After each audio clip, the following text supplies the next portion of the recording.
Hey guys, this is Nashville for Nobodies. I am your host, Bobby Gordon, and I am with both of my guys. The whole team is here today. Hey. So we've got my beautiful, super handsome, amazing beard of a man co-host. Listen, I'm polished. I'm semi-washed. I'm as clean as you're gonna get. I'm Brian Morelli. You are. The beautiful, semi-washed, bearded vacuum cleaner of a man. You guys getting ready to say your intro is the vacuum cleaner? Yeah. That's your walk-in music. Yeah, I couldn't get the licensing for John Cena's entrance music, so I got the... Hey. Yeah, that's a thing. I definitely wanted to wait till they were done to start the podcast, and I love the part where they got louder. I love the part where, like, just as we got started, she's like right in front of the door and just standing there going back and forth. Yeah. She's part of the not team breaking now. eye contact with us anyway. She's hired, I guess. Can we put a camera on that next time? Just there's a view of her in the corner just going back and forth. Mitch, I love when you get a mic. I'm so, like, no, this has to become. I'll get a fourth setup for us. Like, it could get dangerous and clustery. Like, there'll be a point in time you'll probably go, okay, Mitch, zip it. Just make sure I got a mute button, and we're good. Hey, there you go. yeah. You're talking too much. Now I'll agree to it. Awesome. Is this the official Welcome to Busy Season episode? Or I think so. Okay. I think we're here. I usually say busy season starts at St. Paddy's Day, and it did not disappoint this year. That is when everything kind of exploded. But before we get into that, I got a really cool text the other day, and I probably shouldn't talk about it yet. I feel like it's jinxing things, but I probably can't take the gig anyway. I think it would be too much of a scheduling conflict. But I got a message from a friend of mine that I met through the Breast Cancer Can Stick It Drumathon. And she did some dates with this artist, I guess, last year, and she can't do it this year. So she wanted to know if I would be interested and wanted to connect us. And does the last name Paycheck mean anything to you? Yeah. Yes. Yeah, it does. Yeah. As a surname, yes. I do. Yeah. And so we were definitely talking earlier about the artist that you just went out with, and it's all of these legacy artists of, their dads or granddads were these phenomenal pillars of the industry. And I potentially have the opportunity to go on the road with John Paycheck. Do it. I think there's too much of a scheduling conflict. We'll figure it out. She said most of his stuff was like weekend stuff, regular type things, but he does have 1 2-month long run. Yeah. Wow. And I don't see a way I can make that work. So what you're saying is there could be possibly a few Mondays that me and Bobby could just talk about you behind your back. I'm Bobby. Hi, Bobby. You pointed to Brian and said Bobby. Oh, Hey, what's up? I'm also not caffeinated now. my caffeinated hasn't hit yet. Yeah. We're still working on that. I think we're just tired Yeah, you're probably right about that. It was on like a cellular level. like a group. Yes. I'm atomically tired. Yeah. But yeah, that just sounds like that me and Brian can talk about Bobby for 2 minutes. Yeah, are you guys gonna drive out to Clarksville and take the kids to school and do all that for me too? You can't do that. Yeah. Well, that's a toughie. Hmm. And I don't think I could be away from my kids for 2 months solid. I get that. If it was broken up into smaller segments, maybe. Like just weekend stuff. Mm-hmm. Or even if it was like a couple weeks out here and there. But I don't know if I end up getting the chance to talk to him or something, maybe I'll luck out and get to do a few of the dates, and it'll be a fun experience. I'm pretty sure that my dad got to play with his dad. Wow. And so just on a personal level, that would be cool. Yeah, that would be really cool. Yeah. It's almost like, the universe kind of nudges you, kind of gives you the elbow of like, hey, come on, you might dig this sort of Mhm. thing, and maybe if you take a couple of the one-offs, you might like the camp. That's Yeah. something that it's interesting. You don't really see the touring industry doing that kind of routing Yeah. anymore. It's not like Metallica when they had the Black Album and they went out for like I don't know 3 years or something. Right. Um, 2 months at a time. I get for uh, you know some of the big package tours do that. Mhm. Um, hmm. I usually see like Wednesday through Sundays. Yeah. My touring friends do that exactly. So yeah, And 2 months. something That's like a that heavy ask. I could make work for a while, but a straight 2 months out, I don't see it would have to be, like,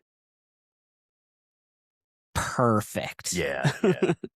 And I would still have to ask for a lot of help from people, so I don't know, we'll see what happens. Probably nothing will come of it, but honestly, I'm just excited to have been thought of, and if I get to have a conversation with him about the gig, that would be great. If I get to sub in for a couple weekends or whatever, that would be lovely. I would absolutely do that. But yeah, I just thought that So was kind of a cool, what uplifting moment. Yeah. what I've That's actually learned in that experience is whatever's brought up to you now could be like 2 months before it comes to like any kind of fruition. Hmm. Like the Georgette thing was brought up to me last year. Like Yeah. Mark called me and he goes, "Hey, Georgette may be in need of a bass player here soon. Would you be interested?" I said, "Absolutely." And it was literally like 2 months. Hmm. And then I finally got a text from Mark that goes, "Hey, Jamie's her husband and her manager goes, I'm going to give you his number. Give him a text. He's wanting to get in contact with you." And then it was like another month. And then I got Right. the package with the MP3s and all the stuff I needed. And then there was one gig supposed to happen and then got canceled. So like, what has it been like 3 or 4 months? And then I just now did my first gig this past weekend. So yeah. What's cool about her specifically is I got to play this dinky little festival in Kentucky that she headlined for. There, it was small festival, and it was just her and an acoustic guy. Mm. But I got to open for that, so that was kind of neat. That was She does a lot of acoustic stuff. She doesn't do as much band stuff as a lot of people may think. Like I'm learning that a lot of the band things that she does is like she did this past weekend. It's Mhm. usually there's more of children of artists, like legends. Like we had Wade Jennings and Dean Miller, Roger Miller's son. So it was the three of them. So, but it was a really cool show. I mean, like we did 2 1-hour shows, Mhm. 5 songs apiece. So as they was like getting on stage and getting warmed up, it was time to go. yeah. So, but it was a lot of fun. My first was actually a great experience. That's That's really cool. great. Like I was telling Brian or Bobby This one. I was telling Brian earlier. I said, and I said it in my Facebook post. The one thing that I was really nervous but looking forward to was as a kid, sitting with mom out in the audience of like George Jones, Paycheck, Conway Twitty, watching all these concerts. The coolest part of the show was watching the announcement, ladies and gentlemen, Conway Twitty, and then they would play his walkout song. Hmm. Before he even walked out, they was into the music, and my thought wasn't even on the artist, it was on what are those musicians feeling right now? Just like kicking off that song, then looking over and watching Conway walk out on stage, like Hmm. and seeing the crowd I always wanted to know that feeling. I want to know that feeling. And the walk off, like at the end where they bring back in one of his whatever song during the show they was doing. Yeah. And there was that moment where we're all standing there and I could hear them talking in front of the curtain. And I'm just like, that's when my hands started shaking. I'm like, we're here. This is it. And then he goes, and ladies and gentlemen, Wade Jennings. And I hear the drummer go, 2, 3. And I was like, oh crap, I forgot what song I'm playing. What song are we starting with? The set list is literally in front of me. But he started with Always Been Crazy. So it was just down, down. And it was just it was the coolest feeling. I mean, that was just the coolest feeling. And then it just rolled after that. Like he ended his last song and then he went into a little speech about, you know, Dean and how, his dad and Dean had played together. And then he introduced Dean, and then we brought Dean out. And then, of course, the biggest one for me was Georgette, and that I was the most nervous about because that's the boss. Yeah. It's my Yeah, boss. And yeah, he called her, and they when she came out, it was really cool. Like just seeing the crowd just go nuts, and I had a lot of fun. It was a great first experience. I know not all of them's going to be like that, but I'll cherish that one right there, that very first one. Yep. Right. Not bad, newbie. I got, I got, I got to tell you one story out of the whole show that cracked me up was Wade Jennings was hilarious. And when we did his sound check, they made the decision that he was going to be the first one to go on. So he comes out to sound check, and we're in the middle of, I don't even remember what song, because at that moment I'm just, everything's happening at once. So I'm just hmm kind of going through the motions. And I seen they was kind of still dressing up and decorating the stage. And if you look at one of my photos, they have this like pink skirt that went around the drum stage, hmm and they was putting it up, and he was like looking on the crowd, and he turns around just as they finish, and there's this pink skirt on the bottom of the stage, and he goes, "What the hell?" He goes, "Well, that's going to make my outlaw just stand right out, isn't it?" Fantastic. So Man, that I laughed. That was hilarious. Nice. that's a great gig that Oh you were yeah. on. That's fantastic. And they were all cool. Like Wade Jennings is super cool, laid back. Like he come out and hung out with us. Dean came in and hang out with us. Georgette is a sweetheart. She really is. Like and she treats her band very well. I remember when we stopped to get something to eat, and the drummer was getting the shaft at McDonald's. Like he was trying to pay, and they wouldn't take his money. Like he had to order at the kiosk, Okay. hmm and then he didn't want to use his card. He wanted to use the cash.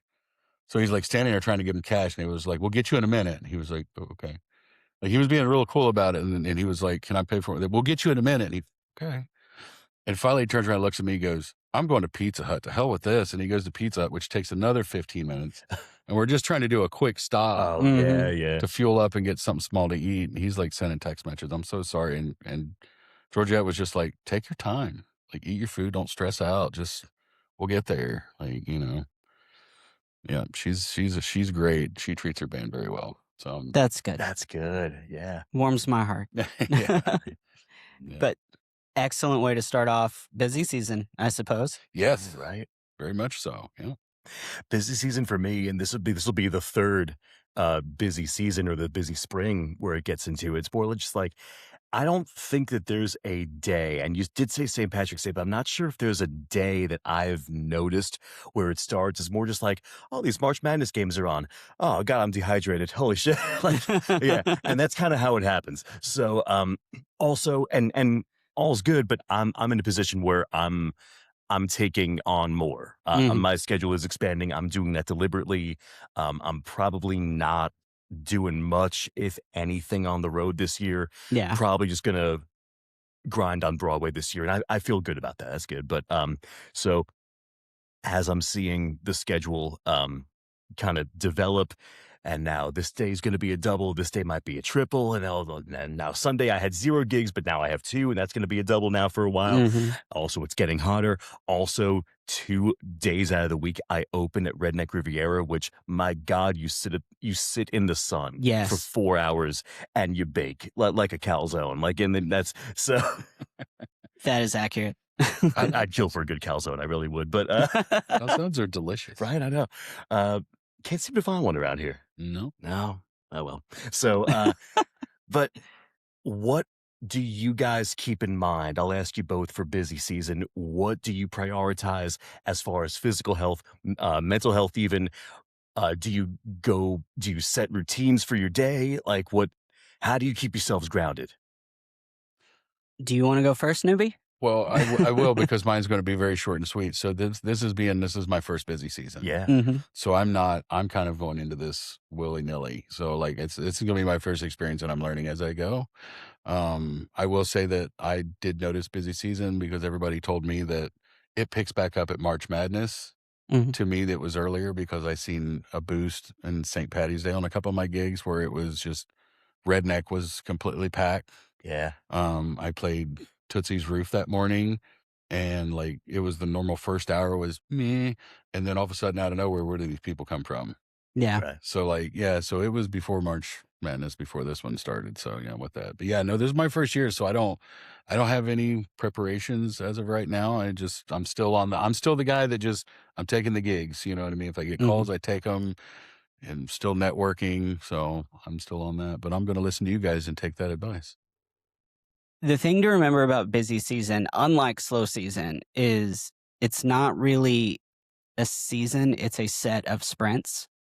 Yeah. So you'll have a short period of time where it's just booming, all hands on deck, you're working your ass off. And then there's one of the big summer events, and then it dies out for a week or two. And then it builds back up to the next big summer event, and then it dies out. And so it's a lot of ups and downs.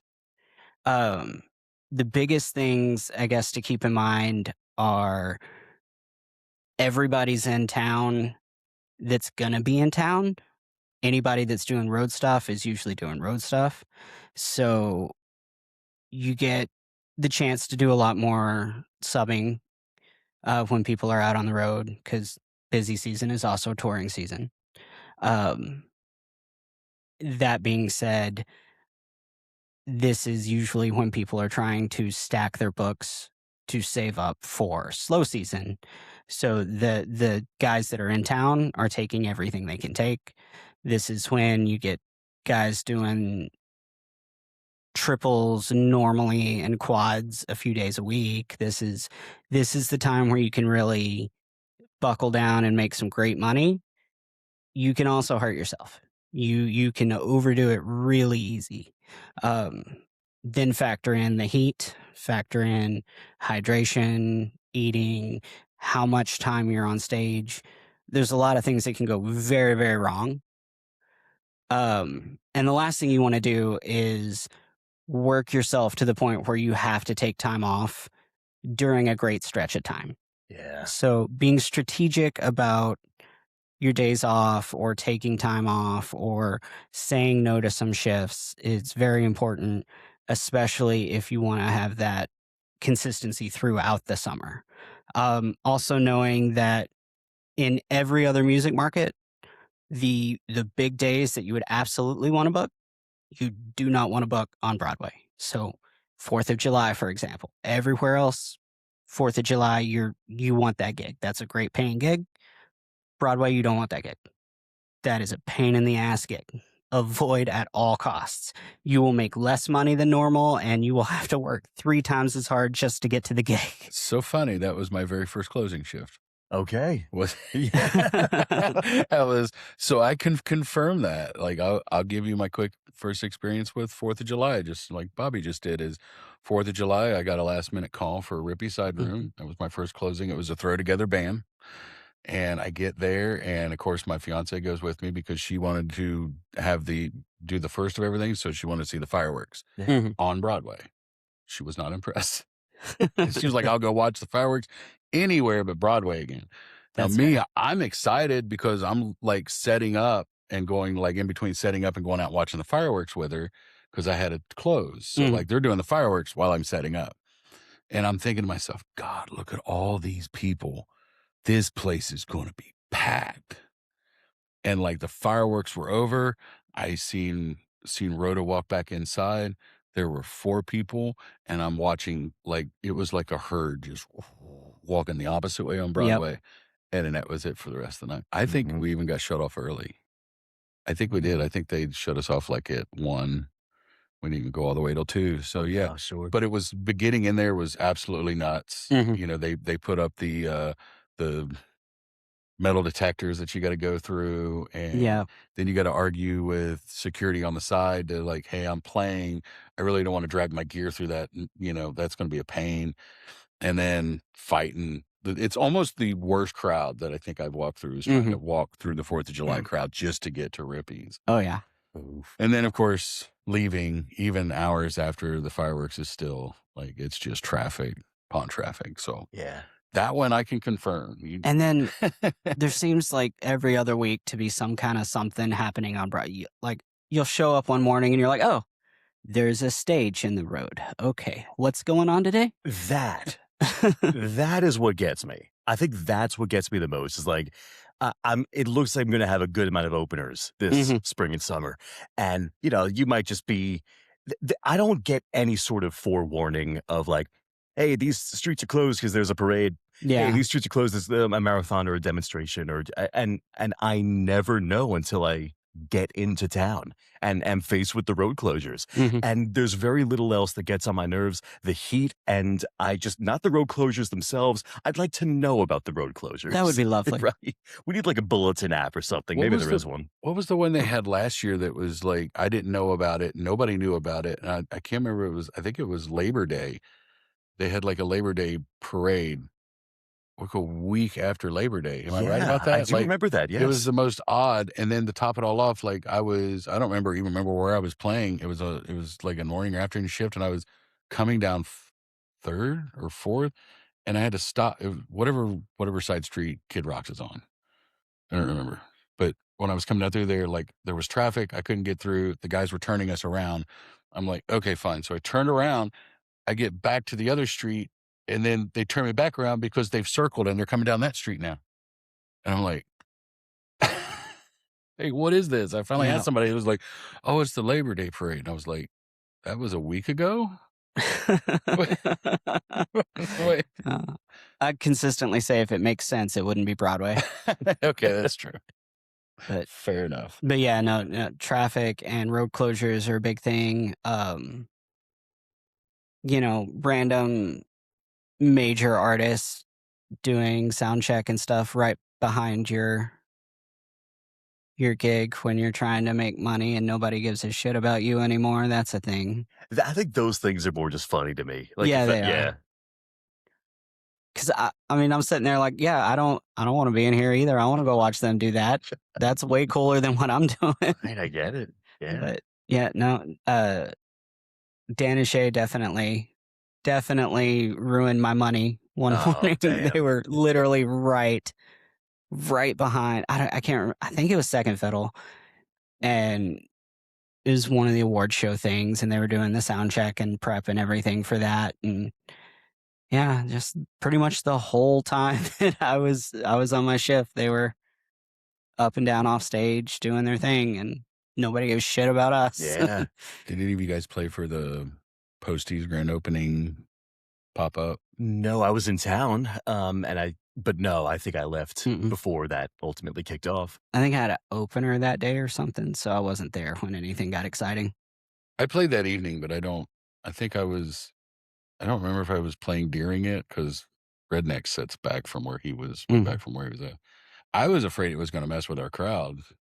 Like, I thought, oh, I mean, this is going to be a dead night. Everybody's pretty much going to be down there on that end. We're Posty. Redneck was packed. I was shocked. I was like, Hmm.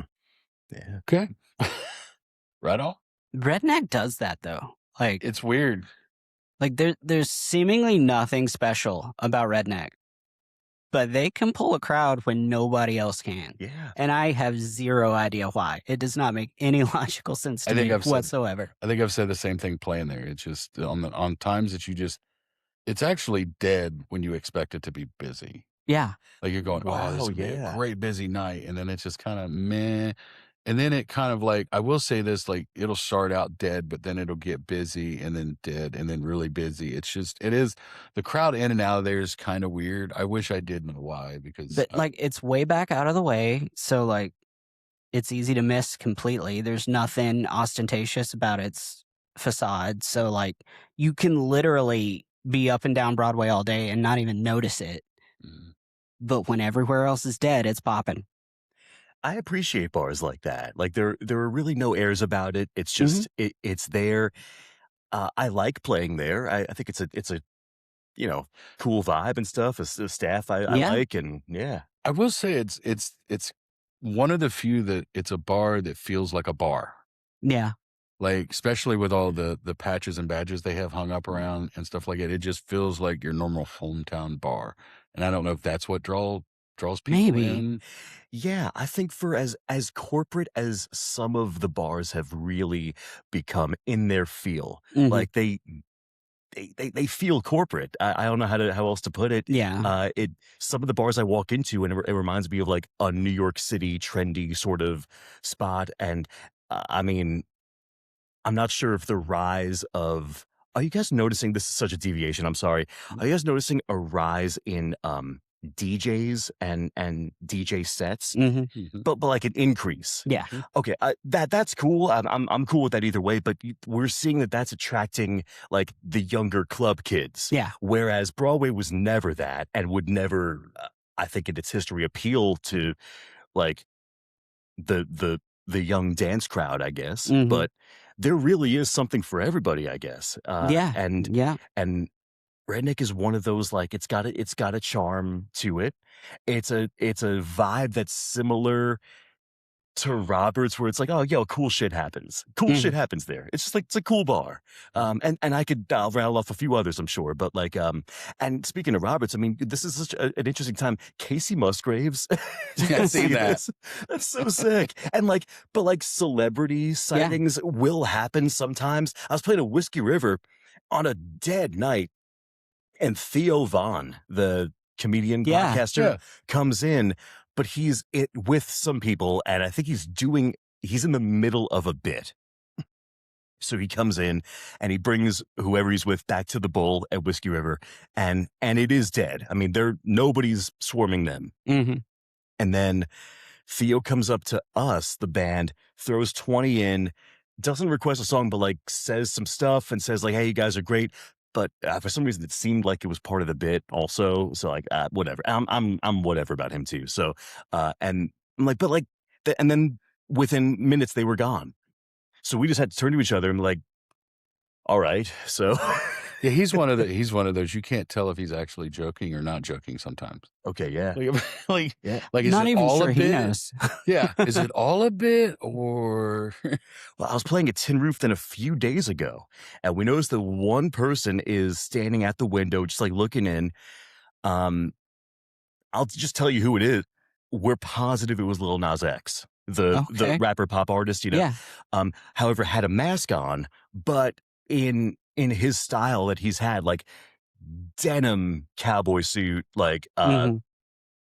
I think a denim cowboy hat, like completely dressed, recognizable as Lil Nas X Yeah. if you got the visual, just a mask on. So I'm there. I notice him. I'm like, man, that kind of looks like him.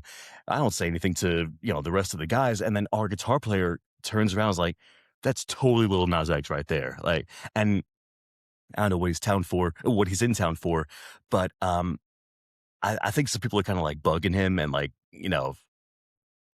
I don't know. I don't understand that like the random celebrity just like I could never whip out a phone and just like Right. that's so strange to me. Yeah. I could never, dude. Fucking, I was at a doctor's appointment.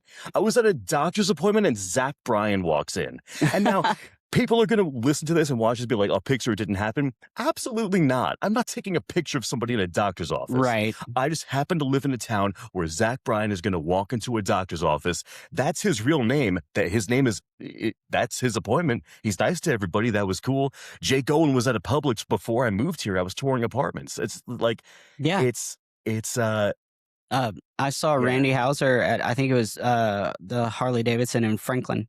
yeah. Yeah, we were in there. We were doing I was with this rock band. We were doing a photo thing, and he walks in and he's chatting on the phone and talking to the clerk about bikes. Yeah. And I'm just like, yeah, yeah, Mhm. yeah, that's cool. I've got all of you topped on where the awkward or most unique places to meet artists. Yeah. Funeral home. Oh, Jeez. Okay. Well, I'm I guess sorry I for your probably loss. should add to the story that way, that's not then take the wrong way. A friend of mine in Ohio was really good friends with Vince Gill's father, and he was a lawyer. I think he was a lawyer, but he used to come into her bookstores. They became really good friends. Well, she was a heavy set lady and couldn't drive. So she asked me, she goes, "Can you take me to the funeral home? I want to go pay respects." I'm like, "Are you allowed to go?" And she goes, "Well, yeah, it's open to the public. They just don't announce it's open to the public." It's like, "Oh, fair enough."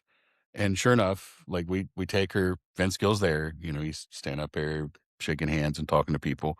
And she introduces me, which was weird. Like, not like the exact place I want to meet Vince, but Yeah. just I was very respectful about the whole situation, and she sat and talked to him, and then we went to walk out, and this is where it was weird to meet an artist. That that week there was an artist in town for 2 weeks, and as I was walking out, he came walking in with a ball cap on, and I couldn't see him, and I don't know what in the world in me made me want to just look over and go, Garth? And he goes, hi, how are you? And he shakes my hand, and I'm like, another place I don't really want to. This is at a Oh, funeral man. home.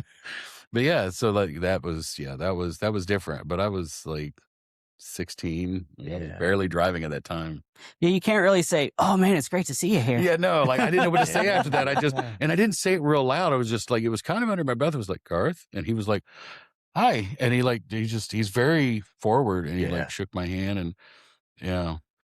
Wow. Yeah, no, Debbie knew Vince Gill's dad, and I mean, I'd ran into Vince Gill because he used to go to the bluegrass shop and hmm jam with everybody during the jam days. So it wasn't like side-eyed, but anyway, that was Yeah. my unique place to run into with an artist. Right?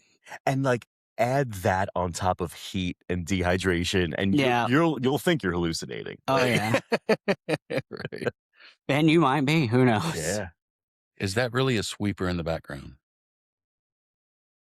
I saw a goat walking down Broadway one day. A goat. What? Yeah. So nothing is beyond the realm of possibility. Right. I would take a picture with the goat. Oh, absolutely.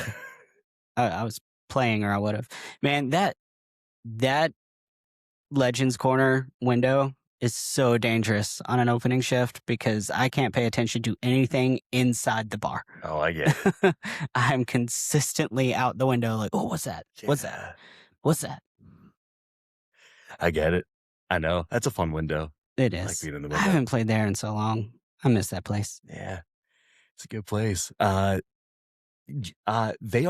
They received an honor recently along with Yes, they did. four other venues I think are very deserving. Yeah, in fact, Yeah. I will go ahead and name them. It was The Stage, Legends, Acme, Old Red, and Roberts. Yeah. I've only played 2 of the 5 places, but I hope to round that out. I've played The Stage, Legends, and Old Red once. Okay, yeah. I've played none of those. Oh, Okay. you're missing out.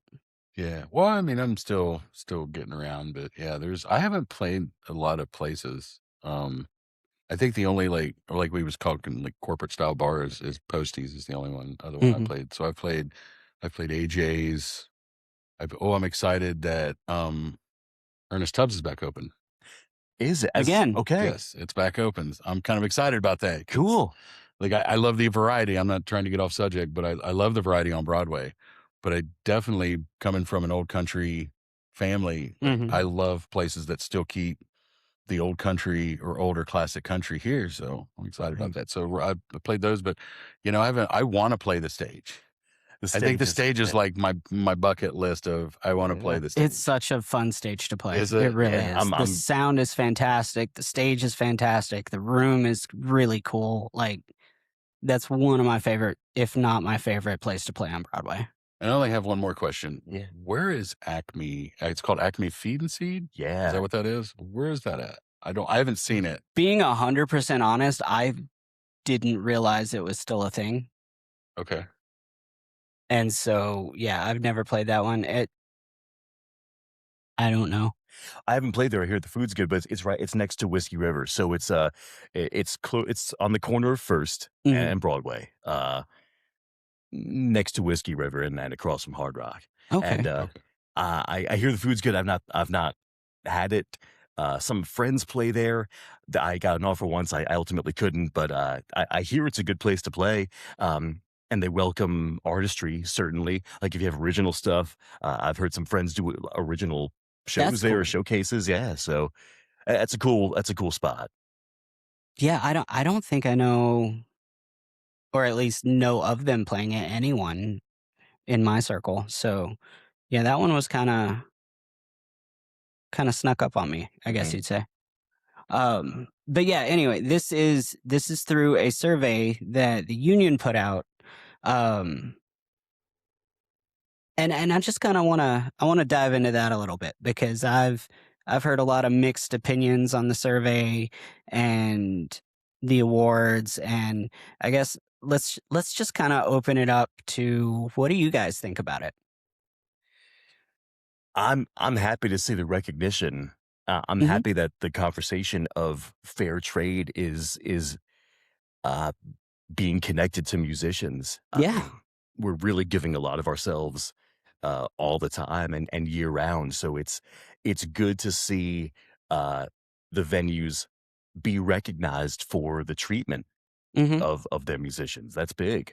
Uh, And just to clarify, these five venues are being, I guess, presented as the most musician friendly. They treat their musicians well and are getting recognized for that. So this has nothing to do with how popular they are to the general public, what their sales are, anything like that. This is strictly between venue and musician relationship. So I think that's one thing that I think confused a lot of people because several of those venues are smaller and aren't, corporate and don't have the budget and don't have the facade or the name attached to it. And so I think there was a lot of confusion on what was actually being kind of presented here.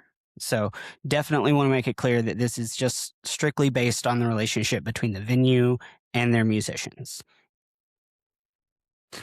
As a newer resident of Broadway, I really didn't feel like I held anything that held a lot of water to, but I did fill out the survey. Hmm. Being that I haven't really played a lot of these venues, I mean, I have heard a lot, but I mean, let's face it, I mean, things get embellished, when people talk about, their different experiences come with Oh, different yeah. different levels of emotion. So like their emotion at that time, like could be, I'm not going to take their word completely for it until I get to see it for myself. Yeah. So I had to, I mean, of course, had to go off. I can't remember all the questions. I was going to try to pull it up so I can see them, but um, I was actually happy to see a survey come out. The Yeah. reason why I was happy to see a survey come out, that just means that, the community itself cares about the musicians and the places that we play for. And it just, I don't know, it just, this, I don't know the words I'm looking for, but it was more of a positive thing for me. Like yeah. I feel like that there could have been, and I know you're going to touch base on this, the certain questions that were asked, like I Hmm. feel like could have been a little bit more elaborated on. But other than that, I do like the And ambition of it. the way the information was presented could be very misleading, Hmm. especially if you didn't take the survey, because then you don't understand how the questions were laid out. It could really be, and I could see and have heard how it could be taken in a more negative way. Mhm. And I really think that people should look at it in a more positive way than a Hmm. negative way. Um, because it could affect everybody, and including the places that we play for. My thing, and I've thought about it a lot, and I want to get your guys' opinion on it. Do you see that anything negative could come out of kind of rewarding the venues in such a way? Um, Jealousy? No. uh, that's mm, it's not going to be the best answer that I give because, like, I think the most valuable part of it is that an overwhelming majority of people who took the survey cited low base pay as one of the biggest struggles with Broadway. Yeah. Mhm. That's a great conversation to have, Hmm. and that's a necessary conversation to have in town. So, um, I know that doesn't answer your question. I'm happy to see the recognition. I think it's helpful to see the recognition. I'm hoping that it would inspire other bars to look at how they run things, but I think the better, more than naming the venues, more than naming the top 5, is citing the reasons, Yeah. for voting for some and against some others. I that's a very valid point because, and since you brought up base pay, we'll talk about that. The overwhelming majority of the bars on that top 5 list do not have great base pay. Legends and the Stage are not they're not up there on base pay. Um, in fact, most of the venues on Broadway pay more than them. And I think that's where a lot of the discourse I've heard from the survey and stuff came about is how can you say that the most important subject is base pay and then reward venues that don't give great base pay? There are the other factors, like, Mhm. one was cancellations. Yeah. Cancellations day of, showing up, expecting, your high base pay plus tips, and then, "Oh, no, they we had to buy out for the room, sorry." Mhm. Well, you already showed up, you parked, you did, some I don't know what kind of compensation there is for that. Mhm. Truthfully, I don't think I've really dealt all that much with that, thankfully. I've never really shown up and been like, "Oh, no, the room's closed." I Mm. would hear day of like, "Oh, yeah, we're off today," Yeah. but yeah. So I won't name the venues, but I've experienced in 2 different venues where they've canceled. One canceled just as we got set up. Mhm. Like, we didn't even get to hit the first downbeat, and they canceled us. They at least gave us our base pay, so that was nice. And then another one was, they forgot that they had booked a private party, so we only played, like, an hour and a half before they was able to have to start setup for the pay. They gave us full base pay and was talked into giving a small percentage of what we would have made in tips. So, I mean, some of the venues are they do honor that at least. Yeah. Yeah, for the most part, if band members have shown up, we've always at least gotten base pay. Mhm. Um, there was one time, and this was a few years ago, so I may have some of the details fuzzy, but we showed up and it was one of those where I don't think it was necessarily a third party booker, but it wasn't that venue. It was somebody that booked for the circuit, and they had called that person early that morning about canceling that one for a private party or whatever it was, and that person forgot to let us know. But because the quote unquote venue had called that morning, they didn't give us base pay Mhm. because it wasn't their fault, kind of a situation. Yeah. Um, but other than that, if somebody showed up, then they would get base pay. That's kind of always been a general rule. Um, I've had a lot of situations and where because I live an hour and a half out, I've been almost to Nashville or like right getting into the city and then get the call that, oh, they canceled. But it's like 45 minutes before we're supposed to start playing and nobody's actually at the bar. So Yeah. I'm just screwed because I drove all that way for Right, nothing. and that's kind of unfortunate, but and I don't know if there would be I mean, what would be a good way you think in the future would be able to handle something like that? 24-hour notice. If you can't give the band 24-hour notice, they pay base pay. I can agree I with think that. that's fair because if you have to cancel a gig within 24 hours, they're not very happy about that. Right. That's a great way to not. Or even because I figure that would be a little tough, so maybe, like, at least 4 hours, 4 to 6 hours before the gig, you can Mhm. somebody gets a text like, "Hey, there won't be no show today on this stage." Done, and then nobody's left, nobody's you know Maybe, but that still doesn't give you a chance to book something else to fill that slot. Okay, true. At least if you have 24 hours, then you have the ability to, jump in as a sub on a gig if somebody calls or something like that. Because especially when I was playing a lot, like I would get 3 or 4 calls in a day that I would have to say no to because I would have a shift. And it would frustrate me so much if something got canceled. And then, like, I could have taken this other gig, but you didn't want to tell me. Right. Like, I don't wanna take this super deeper, but or more deep, but there was one question I had in my head while I was filling it out. Mhm. What what do they think the end goal was supposed to be with this survey? So the idea is, and when we had Dave on, we talked about it a little bit, Mm, but the idea is twofold. One, to prop up the bars that treat their musicians well, to kind of encourage other bars to want to. And because of the sticker that they put in the window, give patrons a chance to be like, oh, this bar treats musicians well. I want to visit this bar instead of that bar. okay. So that was kind of the approach, the idea of it. And if you're gonna do that, then you want it to be as authentic as possible. And having an anonymous survey is the way they chose to go about it. Now, the issue here is there was nothing really linking everything. Everything kind of seemed like its own isolated question. And in most cases, it was multiple choice. And in that situation, you're really not giving people the option to talk about the things that need to be talked about. You're just giving them the list of like the most obvious things. So, like a couple of the big ones was base pay and running a tip bucket. Well, these are very nuanced things.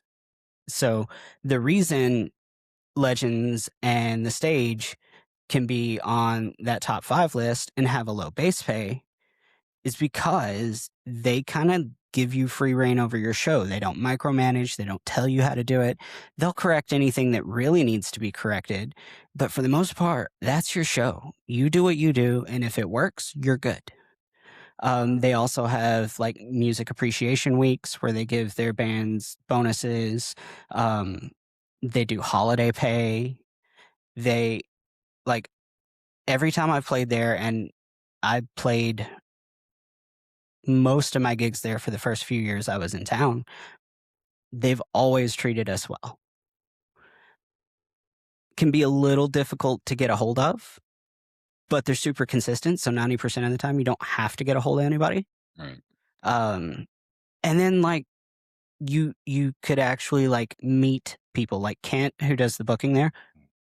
I met him several times, got to talk to him several times, just casual conversation while he's in the bar. Now he's always running around busy, so getting him to stop for a few seconds is kind of hard, but like you see him, you can have a conversation with him in person, and super nice dude. Most of the other venues I played, if I've met the guy that books, it's been once or twice, and it's never in a situation to where like I could just be like, "Hey, let's have a quick chat."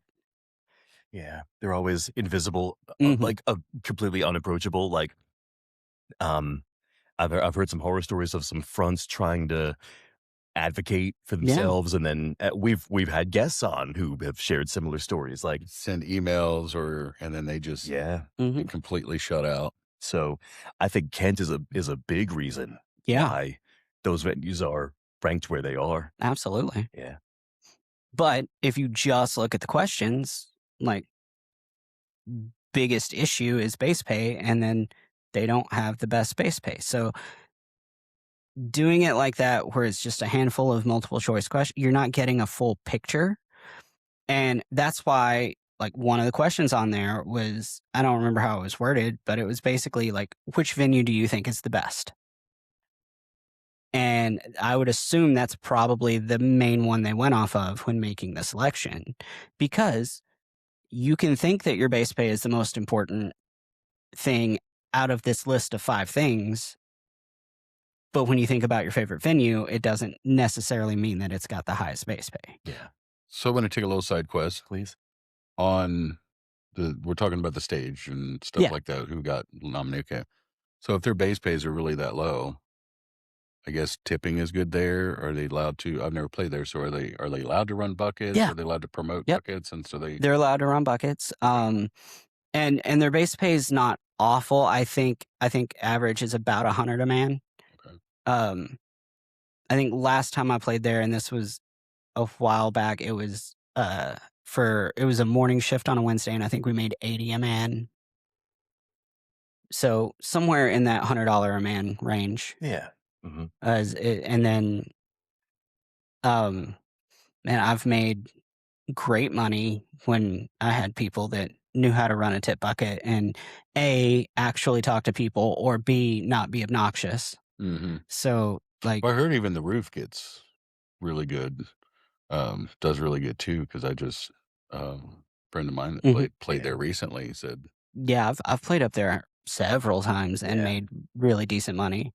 And so if the working environment's easier and less stressful, but you're making a little bit less in base pay, but coming out about average overall, then that's a better work environment. Yeah. And those are the kind of things that I think just looking at the information that they put out doesn't explain. Right. No, no, certainly not. I mean, like sound. Mhm. Sound was a big factor Yeah. in what people were saying. So, yeah, I think those venues sound great. Mhm. I think they have great people who run sound. There's rarely somebody. Actually, I don't think there's anybody on the circuit that I'd be upset if they were running our sound. Yeah. Um, I yeah, I've had people that I don't necessarily prefer what they think is good sound, but that's a flavor thing. That's not a yeah, technical yeah, skill thing. That's not anything like that. And typically, if I need something changed in my ears, they have no problems adjusting.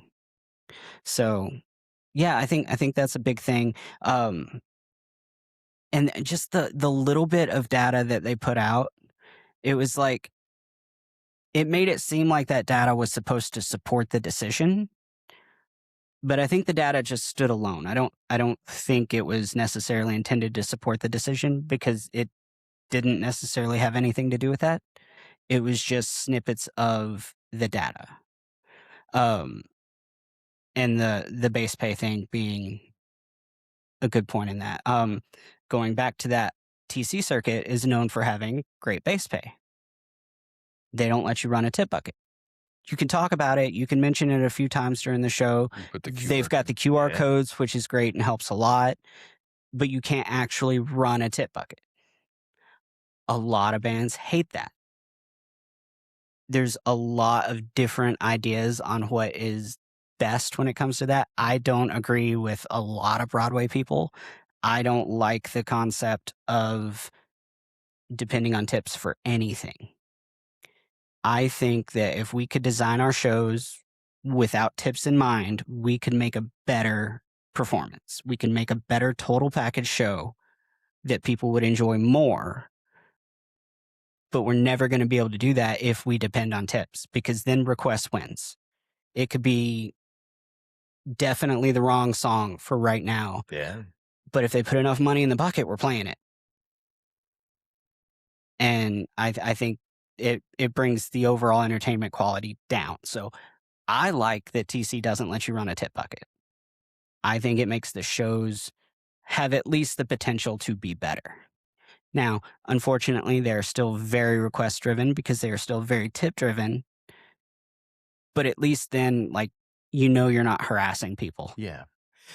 Um, Having played a good amount of TC gigs, uh, certainly last year, I had a good amount of them. There was never a show where we were overwhelmed by tips. Hmm. Yeah, they were always pretty minimal, but of course, being what the base being what Yeah. it has been, it made the season okay. The band was really, really good. The guy had a show, not really a set list that he followed, but his own standards that he Hmm. followed and stuff. And yeah, the handful of requests, but like barely, right? Uh, what's really unfortunate? I'm wondering if because the tip jar is also an option. It's set Yeah. up there. If you want Yes. to walk up with cash, you could still do that. But if we were to talk about it, we're talking about the QR codes that's back there. So I maybe it's just the focus on the QR codes. Maybe we might lose sight of the cash aspect. Reason I say this is because I don't know if I told the story.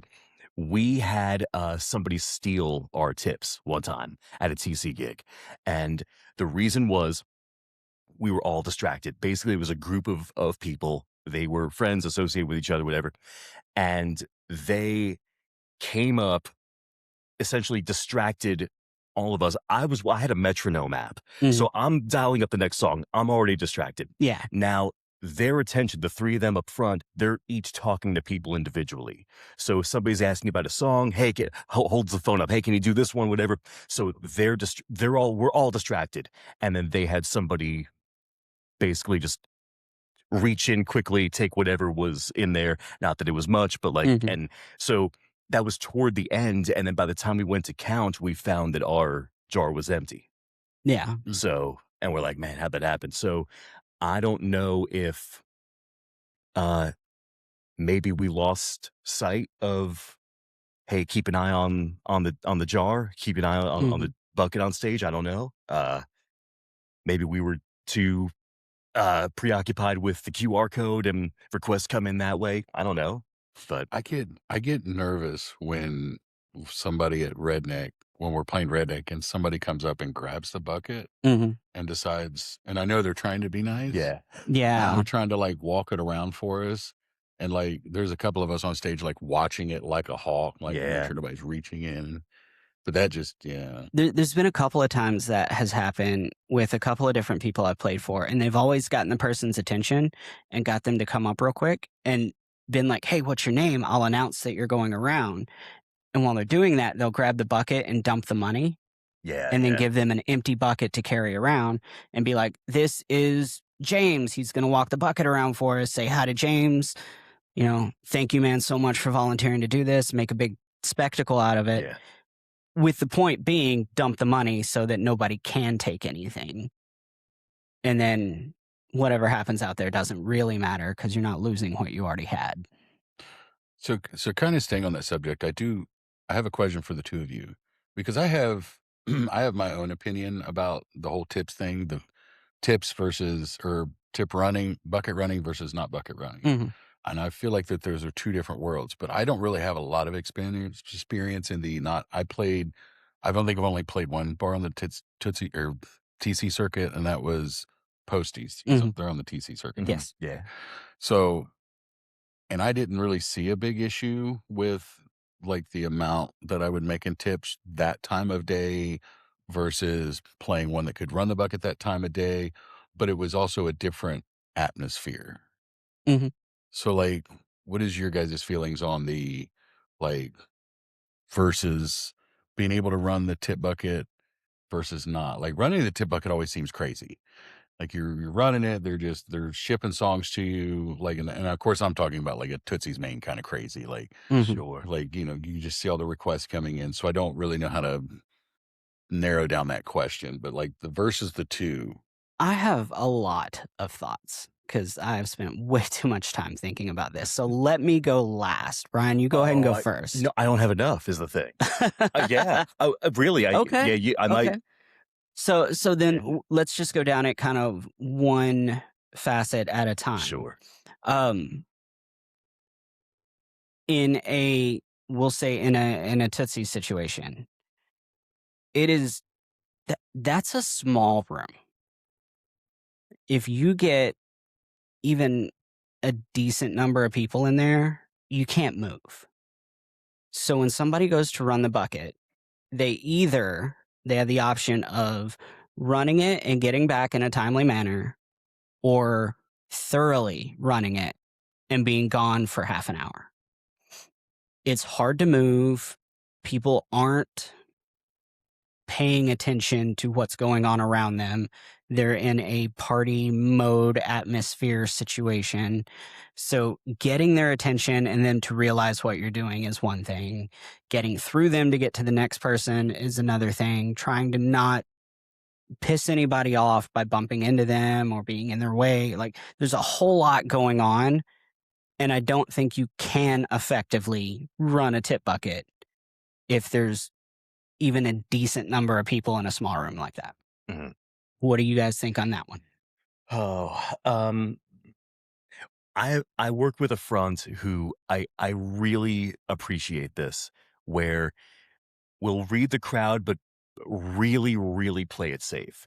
And it's like, okay, if it's a Saturday morning or a Friday morning, let's say, and college basketball is on, and everybody seems to be locked into whatever game that they're watching, we already feel like we're the background. We are the Yeah. background. I would not advocate to run the bucket then. They're not paying attention to us. Yeah. We're only going to be more off-putting for them. And I like that my front would make a choice to hold back. Um, so there's that factor. Mhm. That's not probably not what you asked. I'm sorry. No, Okay, that's a sure. great it's along the same lines of Place and time. place and time and access. If somebody's Yeah. like headfirst into a ball game and not paying attention to you at all, and you walk up and you're like, "Hey, you want to tip the band?" It takes them a whole like 2 seconds to realize what's going on. Yeah. They look at you and they're like, "What do you want?" Yeah. Okay. I understand where I'm at now. Can you go away? I'm doing something." Sure. Is the mindset. And Okay. so, same kind of thing is if you're in a crowded room and people are all up partying and dancing and you can't move in there No, anyway, yeah. walking up with a bucket, it's just like, dude, you're just in the way. Yeah. Yeah. It's an extra factor that they didn't anticipate. You could announce that that you're running the bucket, but in that sort of atmosphere, they're Mhm. probably not even hearing that. Um, that's something it could easily get lost. The Yeah. meaning of it could get lost. I love when Jake Holder does it. He does it once a shift. It's usually toward the second half of it, maybe toward the end. And he plays Seminole Wind. It's a fiddle song, and he plays and he walks around. Doesn't even have to talk to anybody. Mhm. It's more just if you want to give us a request, it's cool. But this is more for appreciation, and it's off his arm. That's Yeah. great. We played this past weekend, and we had I guess she's in town. She's come in a few times. I don't know her, but she dances. I'm not sure if she sings, but she offered to run the bucket with us while Mhm. Jake is walking around playing. And so I see them start, and she takes the bucket and like goes like 30 feet ahead of him. Mhm. So that doesn't work because nobody knows who she is. Yeah. Like she's not with the band.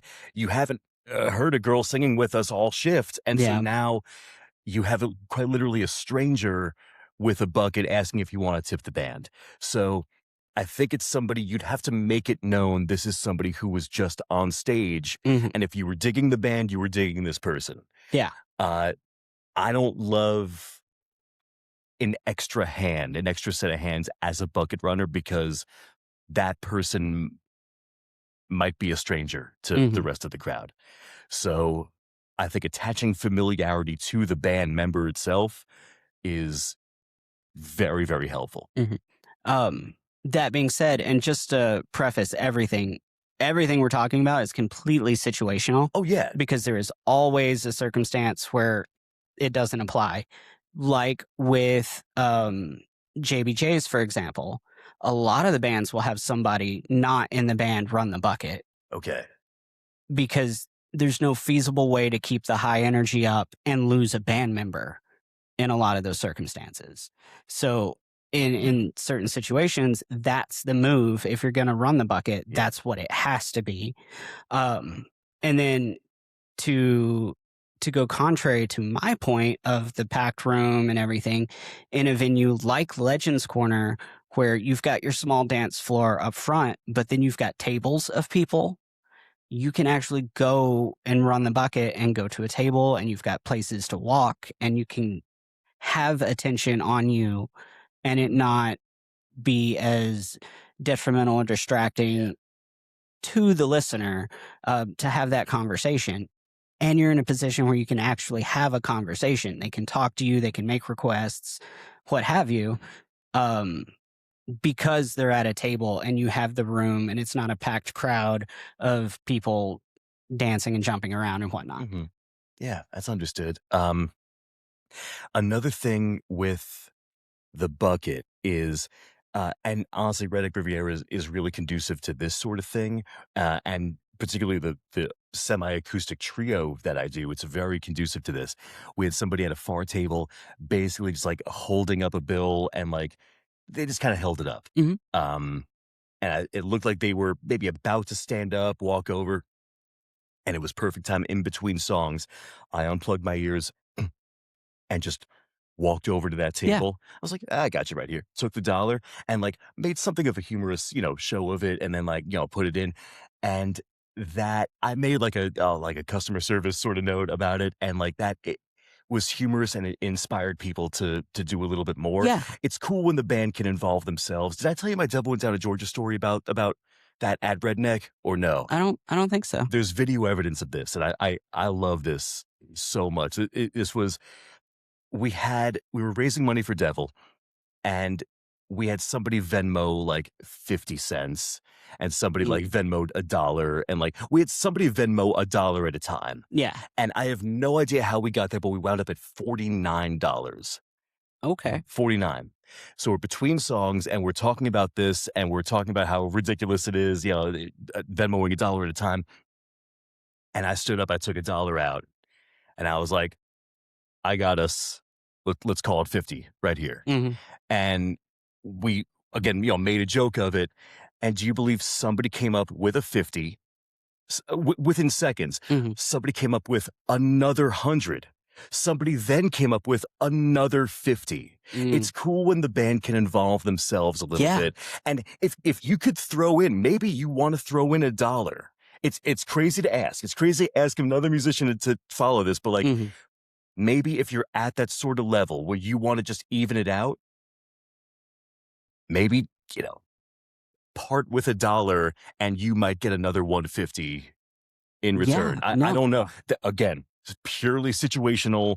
That magic may never happen again. Lightning might not strike Always- twice there, I but always wondered about that, like, because Yeah, I've right? thought about, and it wasn't even for The Devil Went Down to Georgia. It was for I don't know if you guys do. I'm sure a lot of people do this. The Sold Speak Mhm. Up. Okay, yeah. It's just, each time you put something in the Yep. bucket, Yeah. like there were times that like I wanted to just go, hey, I'll throw a 5 in just because I want to see how fast John will go. Kinda That's take it fine, like throw yeah. that in Mhm. there. No, I'll start. and that's the story I was just fixing to tell. It was that same thing. Guy let us take a break, and he did Sold, and he did that where he'd speed up with everybody that gave anything in the tip bucket, and it got to the last part of it, and I just happened to have like a handful of ones in my wallet because I hadn't been to the bank or anything. And so I walked up and I'd hold up $1 so everybody could see Yeah, the dollar, yeah. drop it in the bucket. Hold up $1, drop in the bucket. Hold up $1, drop in, and I had like $8. Yeah, So it was very long, drawn out. that's fine. I was being That's very awesome. dramatic about it. Yeah. And each time he'd speed up a little bit, he'd speed up a little bit, he'd speed up a little bit. He got done, and he and of course, all in act, he's breathing heavy. He's like, well, because my drummer screwed me, I'm gonna have to take a break now. and so we got up and did the next couple of songs. But right after that, like 5 or 6 people come up and put in a 5 or a 10 or something because that was fun for them. Yeah. That got their attention and then into that moment. And that's different. That's a different feeling than when you're just listening to a band play. And so anything to kind of bring them into your bubble is going to get them want to be a part of what's going on. Conversely, you're stepping into their bubble too. Mhm. Yeah, right? It's that blending of worlds. I've talked in length about it, but Linnea is brilliant at doing that. She's very firm on tips for requests, but she does it in a way that it removes that wall between the band and the listener, and they're just kind of all in it together. And so, like, literally every single time they tip, and they're happy to tip. And she has conversations with them. She makes them part of the show. She brings everybody in the bar is part of the show unless they just simply don't want to be. And because of that, she does fantastic with tips. And they do run the bucket once, maybe twice a show.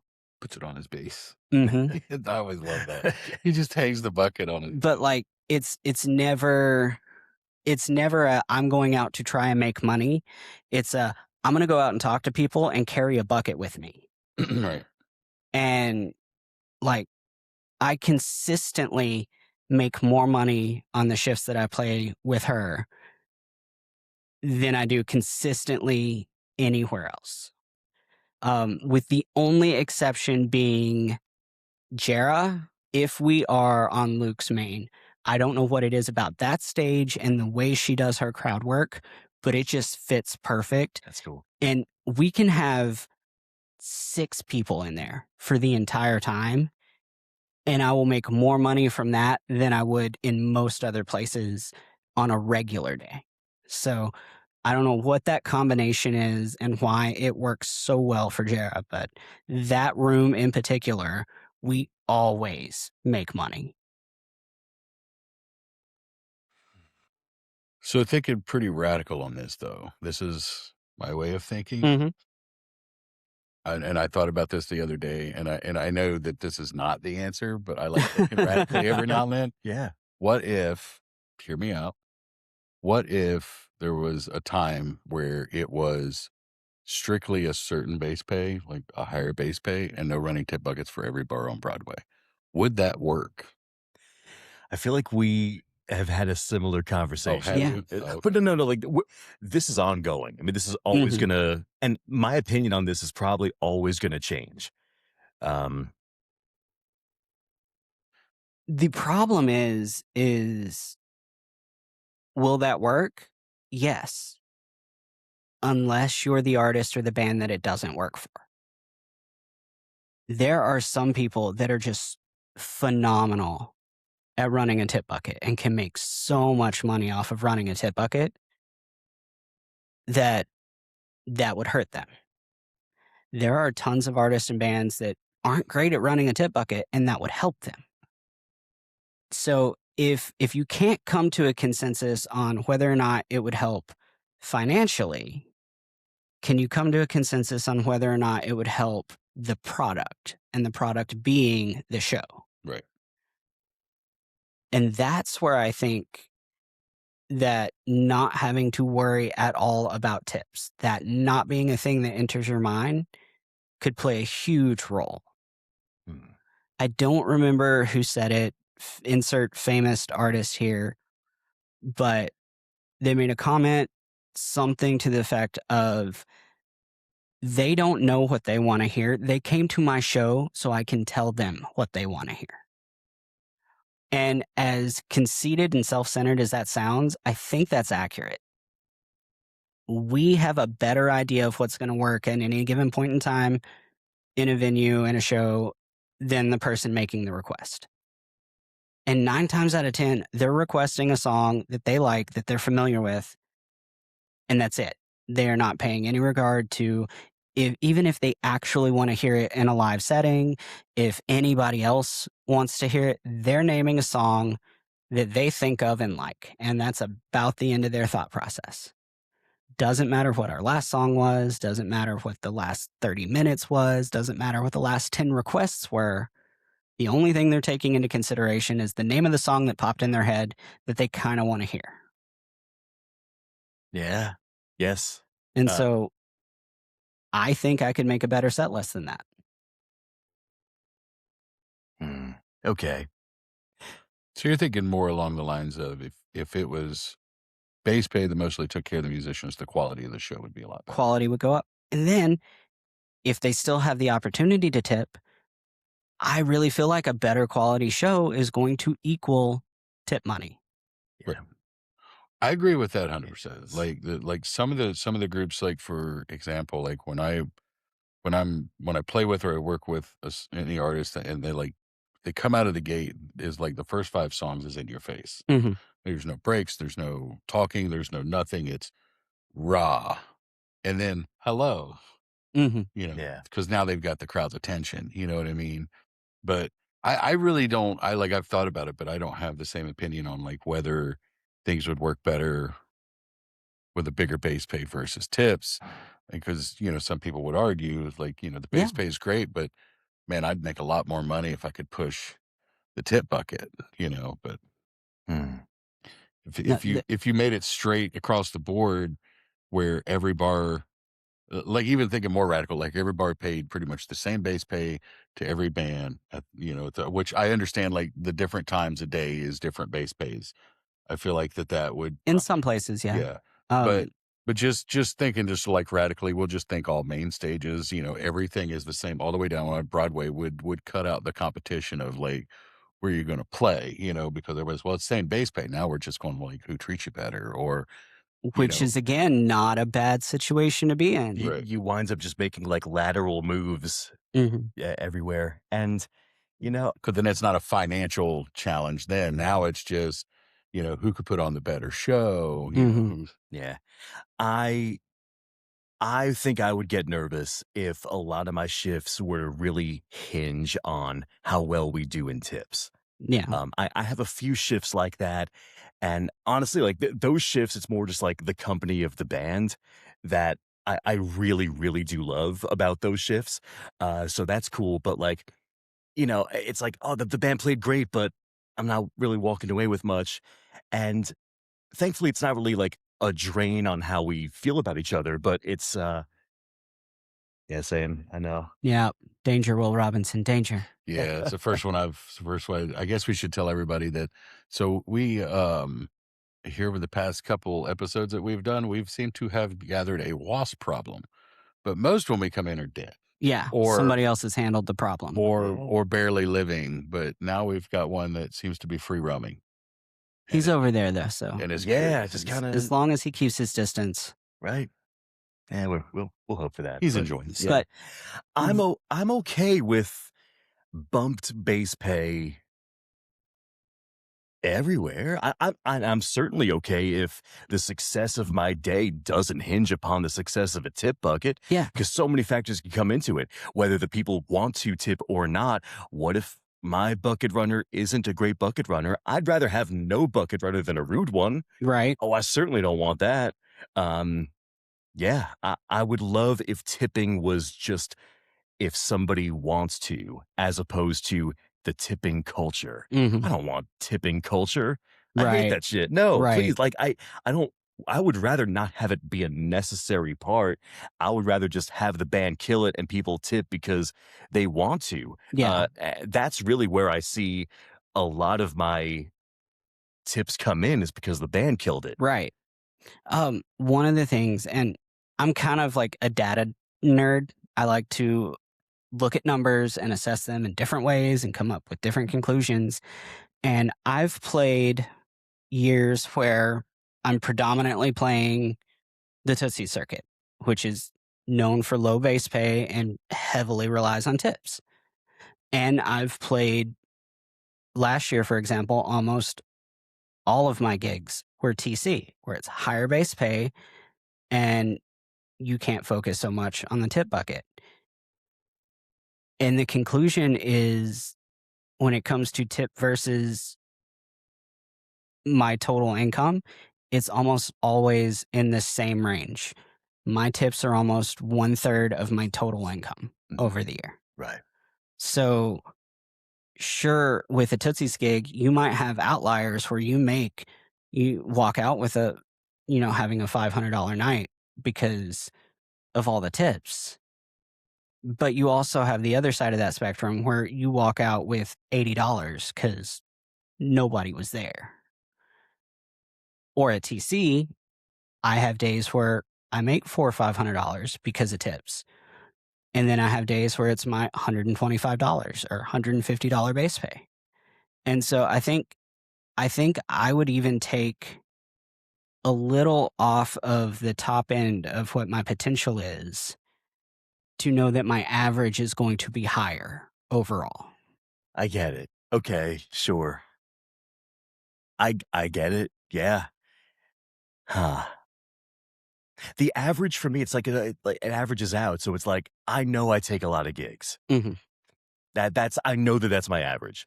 So my average is based on the frequency of work as opposed to um base plus tips. Hmm. Um hmm. It's weird. It's like I know I'm gonna have job security, but I know I'm gonna run myself into the ground by June. So Yeah. And that's the thing is like, especially when you're talking about like slow season. During slow season, like, first of all, everybody's off the road. So there's more musicians. Some stages are closing down or moving to trios, so it's more musicians and less spots. So almost nobody is saying no to a gig that they can do. Mm. And, if the majority of the shows aren't great as far as customers, then the majority of the shows aren't great as far as tips. And so having that buffer of a little bit higher base pay goes a long way. And then if slow season isn't so hard, busy season doesn't have to be such a grind because you don't need as much. You don't need as much saved up. You don't need to prepare as much because you'll be okay with what you make during slow season. It's just not great versus you have to have a stash put back to survive. And that's kind of what I'm looking at. I would rather feel more secure overall than depend on those outlier days of big money that I don't know when and where they're coming. And playing both sides of it, it tends to come out about the same regardless. So going back to the original question, it may not actually make a difference for most people if the higher base pay is high enough to where they don't need the tips. And that's a completely different conversation. And I would like to talk about that. What would be your base pay number to where you would be comfortable not receiving tips?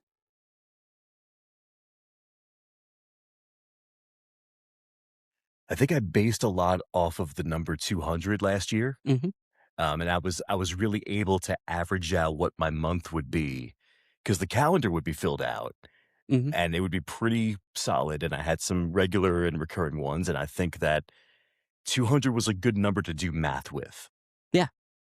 And where it was like, okay, here's what it would look like, and I'm okay with that if we didn't make tips on anything. Mm-hmm. And that was helpful. That's a good question. That's a good one. I was going to same lines as his. I was thinking like the number coming to my head was like 150, 200. It's like, but that kind of sounds like it lowballs a little bit too. Like, Mm-hmm. wait, did you say with no tips at all? No tips at all. No tips at all. Yeah. So you just get base pay, no tips at all. What would that base pay have to be to make you comfortable doing what you do? But I remember those $200 gigs from last year, and I knew that they were going to be busy shifts to where we weren't going to get a break. I Mhm. knew that. If all I'm drinking is water on those gigs, I know that, but I knew that I would have, because of the volume of people in the bar, I have to bring a shitload of water for I can't approach the bar. The bar is not Yeah. approachable. So these factors, also logistics. Um, some of those venues were not easy to load in and out of. Mhm. So I think because of those other factors, I would draw the line at 200. Okay. I will put up with more, I suppose. That makes sense. Yeah. I would go with 200. I think I'm gonna disagree a little bit. I think we'd have to look a little bit closer to 300 because if I don't make 200 from base pay plus tips, I consider it a pretty rough day.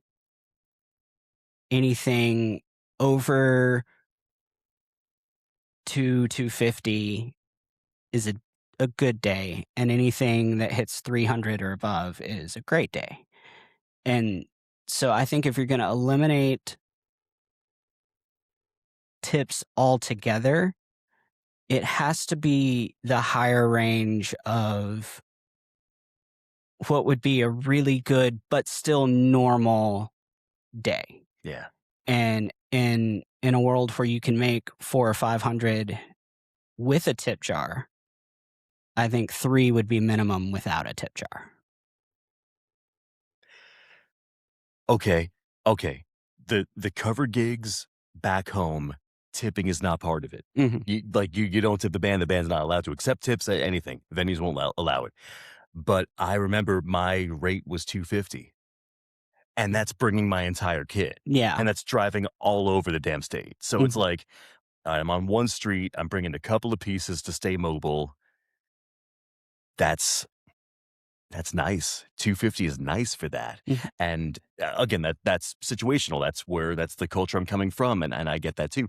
So, okay, having said that, when I first moved here and I was making I would have a gig that would bring in 350 with tips and stuff, Mhm. and I would make a big deal of that, like, "Oh my gosh, what a stellar night," and those are people who have been on Broadway for longer, certainly, than I have, where they were walking out with 500 plus, and they're You're like, like, "Well, "This Yeah. is low." tipping's not the same." So here I am being like, "Whoa, what a night," and they're like, "Wow, you are dumb. You're an idiot." Like, Right. yeah, so I I've had those remember my same first yeah, conversations. exactly. Um, and yeah, and the reason that I tend to go up to 3 is because I've been in situations where, like, I had, and this was with Kyle, he got me on this gig. It was a Thursday night closing shift at the Valentine, Nice. and we did it for, 2 or 3 months, and I don't think I ever walked out with less than 400. Yeah. And so because those time slots and those gigs exist where 4 or 500 is the norm, I don't think you could make an argument for less than 3 and cut that out when that is pretty consistent. Now, playing something where it's really up and down, where you can make 20 bucks in tips or 200 bucks in tips, and you just really never know, something like 2 or 250 would work. But I think if you set up a system where it was 2 or 250, I think there's enough of us that could consistently make more than that to where that's just shooting ourselves in the foot. I think with 300, you're going to come out a lot closer to even. Now, what to ask 300, or what is essentially, almost double the higher end base pays. There's some places that'll go over 150 or 200 ish for the right bands, but that's not their full lineup. But to ask for double or more for most bands on Broadway, what what do the bands have to do and or give up for that agreement? Because one of the arguments against TC is, yeah, it's higher base pay, but they also micromanage and tell you what to do and have all of these rules in place. And it's really like you don't get to run your show nearly as much. They have hands on everything. Yeah. I mean, I've always played a supporting role to Mhm. a front or a band leader, so my situation's not really changing. You're just Well, kinda okay. telling me what song So, to play, yeah. looking from just strictly, a side guy's point of view, most of my gigs at TC right now are acoustic gigs. And so, because they tell me to, I have to play cajon. And even the accessories that I bring to supplement that are restricted. I can't use, or at least I'm not supposed to use, any actual drums, period. No cymbals, period. Like, there's a lot of restrictions that I don't necessarily agree with or think should be necessary, but that comes with the higher base pay. They can afford to be more restrictive and more hands on because more musicians are going to stay and put up with it. Okay. So, what do we lose? And again, this is arguing against my whole argument of higher base pay is better, so you don't have to depend on tips. But if higher base pay comes with the caveats of you have less control over your show and you have to put up with more BS management things or BS rules or things like that, like when does it become a detriment there? And so I think that's the root of the whole argument is it's all not working. So, uh, All right, I draw the line at physical health and well-being. Mhm. So, if I'm gonna sit in a window for 4 hours as the sun is absolutely, like, beating on you as it's rising, Mhm. um, I would need a bump in pay, Yes. right? For cajon, probably because I don't play cajon properly, for that length of time, I will break my back, ass, and hands. Mhm. I know that. So, if you'll allow me to use, like, those nylon rods that Mhm. I have to make my playing easier, but if that's not allowed, then I don't think that's a gig for me. Right. I'd have to walk from that, whatever the base pay is, because I will damage myself. Yeah. I mean, these are all definitely things to think about. I just I I don't I'm not a micromanagement kind of guy. I Mhm. don't Yeah. I am this stand on the let us do our job. Yeah. Like so because micromanaging is for the management over top of the bar itself and how things are going and how the servers are working and making sure everything's flowing. To me, if you hire a band and if they're packing that place and that place is staying packed and they're buying alcohol and they're dancing, your band is doing its job. Yeah. Mhm. But if you walk in and it's half full or less than half full and they don't have that crowd's attention and there's no energy and I'm not saying like to be you have to be jumping around, but just look like you're having fun and smiling and keeping the crowd, then that's a time to somewhat micromanage. Be like, okay, listen, you know, Yeah. I don't know what you need to do differently. I could give you some advice on what I think you should do to keep crowds, but I will tell you this, if you don't start packing more in here, I'm gonna have to find somebody else to do that. Now, that kind of micromanaging, I understand because they have to do what they have to do to make sure they keep a crowd in a bar and sell alcohol. But on the other hand, if your band's doing good, just let them do their thing. There's But a the yeah. opposite of that is this is Broadway, where an empty bar may have absolutely nothing to do with the band Yeah. at all. Okay, true. Yeah, And I'll backtrack on then then are you trusting that manager to understand the dynamic of Broadway on that day to make the decision whether or not it's the band's fault? Or are they just going to blame the band? right. See, yeah, I wouldn't ask you to backtrack from that. I don't mind. I'm coming from a corporate atmosphere. I'm coming from a lineage of band leaders I have taken direction from. I understand micromanaging. I understand that the utility that could come from it. Fine.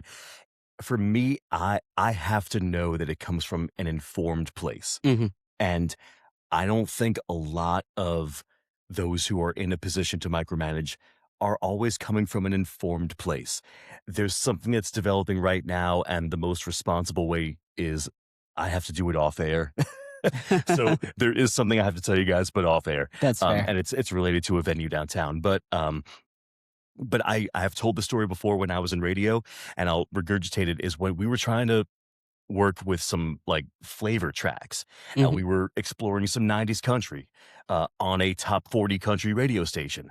And we had a general manager at the time who was just removed from the product entirely, doesn't know country music as a culture, Mhm. so doesn't know the importance of a 90s country flavor track to retain listenership Yeah. and to break from the monotony of what's top 40 and what you're hearing all day, every day, right?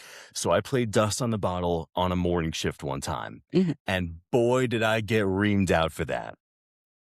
But this is coming from a guy who doesn't know that song and doesn't know that song in the place of its format. Yeah. Like you're just uninformed and you're telling me that the radio sounds bad that morning. No, like we actually had here, look at our actual interactions from listeners who were Yeah. overjoyed to hear that song. So, like, You would need the data to back up the decision is yes. kind of where I'm at. And I don't think they have the ability or desire to get that data to present because again, if you walked into to Legends Corner on any given Wednesday there's a solid chance it's going to be dead. And that has nothing to do with the band at all. But if it's not dead, that also doesn't necessarily have anything to do with the band at all. You can't base it off of that stage, that day, that time, that band. You have to know what's going on all of Broadway. Now, if Legends Corner is the only stage that has a crowd, it might be the band. If they're the only stage that doesn't have a crowd, it might be the band. But you gotta consider so many details. But And wait, then the why. Like, why was it the band? Was the band playing the wrong genre for the group of people that were in town? What was the deal? Because again, that might be the band, but it might not be the band's fault. So there's so many details that leads to the only numbers they're looking at and making decisions on that have nothing to do with the decisions they're changing. but see, but then like you talked about that, like the busy, not busy, but then you could walk into, and I'm going to say it, you could walk into Rippy Side Room, Mhm. and there's a really good band playing. Mhm. There's nobody there, but main roof next door to that. And that works vice versa too. You could walk into Rippy's, amazing band, no people, and then you could walk into main room or Tootsie's back room or even Tootsie's main. It's an awful band, but the room's packed. So that goes both ways too. Like I've seen terrible bands have the biggest crowds, and I've seen amazing bands have nobody, Weird. just Okay. randomly. I've never seen a bad band with a crowd. So what do you think goes into that? Is it song selection? I think there's so much that goes into it. The venue's name, first and foremost, has a lot to go. Yeah. Like Tootsie's has a baked-in crowd because it's Tootsie's. Tootsie's main room gets busy easy. It's because it's just a legendary spot. Everybody wants to. sure. People that don't know anything about Nashville, anything about Broadway, anything about country music have heard of Tootsie's. And they know that they want to go there. Period. They don't know why. They just know that that's the name they've heard, so they want to go in there. That helps. Having a star's name helps. If you're a huge Morgan Wallen fan, you want to go to Morgan Wallen's. Yeah. That might be the exact opposite of everything you want out of your Nashville experience, and that's still the bar you want to go to because of the name. So there's so much that has absolutely nothing to do with the band. And because Broadway bands aren't bands in the sense of they're getting a following from playing on Broadway, nobody is coming to Broadway to see the band specifically. They might come to Broadway they might want to see a specific band when they come to Broadway, but they're not coming in from wherever they're coming in to go to Broadway just to see a specific band. Okay. They're coming to drink and have a good time. If there is a band they like on Broadway, they will search them out. Yeah. Yeah. But that is part of their trip to Nashville to. Understood. Sure. I got They're you. not. It's not like going to a concert. They're not buying tickets to go see Luke Combs and traveling to that show. They're traveling to Nashville, and the band they like happens to be playing, so they want to go. Yeah. Okay, so maybe this is part of it. Then the handful of times I've done a TC gig, I would say about half of my times there, I would have somebody take me aside and ask if the artist, whoever is the bar is named after, Mhm. is going to show up that night. Mhm. So I'm wondering if people are going maybe for a sighting. I don't know. I mean, that's always. I would guarantee there is at least somebody. Anytime there's a crowd of people in any of the named bars, there's at least somebody there with the idea of they're hoping to see that artist.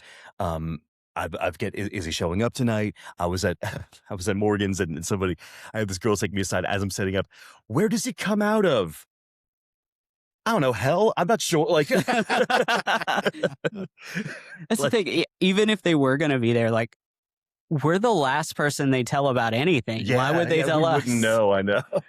Like, I can't tell you how many times I've been like mid shift and we're sitting there wondering why nobody is in the room and it's like hella busy everywhere else. Right. And then somebody's like, oh, it's because Miranda's on the roof. And it's like, motherfucker. Sure. Also, can I go to the roof real quick? But Yeah. no, I played Jason Aldean's one time. I think it was either, I think it was Aldean's. It was either Aldean's or Tequila Cowboy. I can't remember, but same building. And we get there and we're setting up and people are rolling like massive sound equipment in. And it turns out Avril Lavigne was on the roof. Nice. And it was for her record when she came back out of nowhere. If that's really Avril Lavigne, which is a whole different conversation.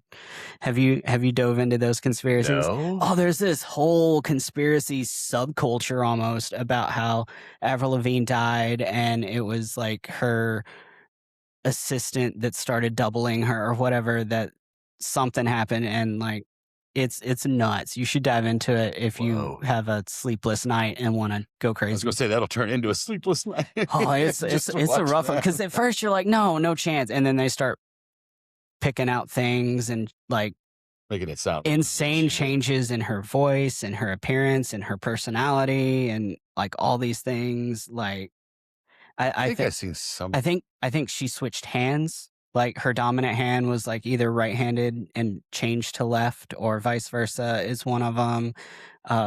Eye color changed, like all kinds of things. Facial structure, voice changed, like not like your normal voice changing over time, but like drastically changed, like weird stuff. Mm. It's nuts.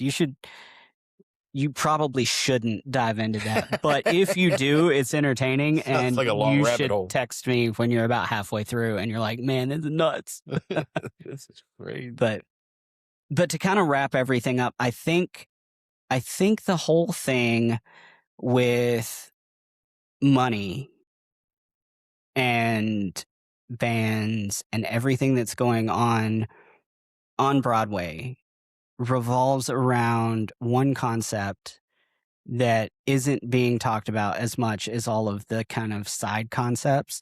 All of these are symptoms of being respected. And I think when a band feels respected, when an artist feels respected, then they don't pick all the side things out because it's not, you want more money if the experience is less enjoyable. If the experience is more enjoyable, you're fine with less money Yeah. because it's an easier situation.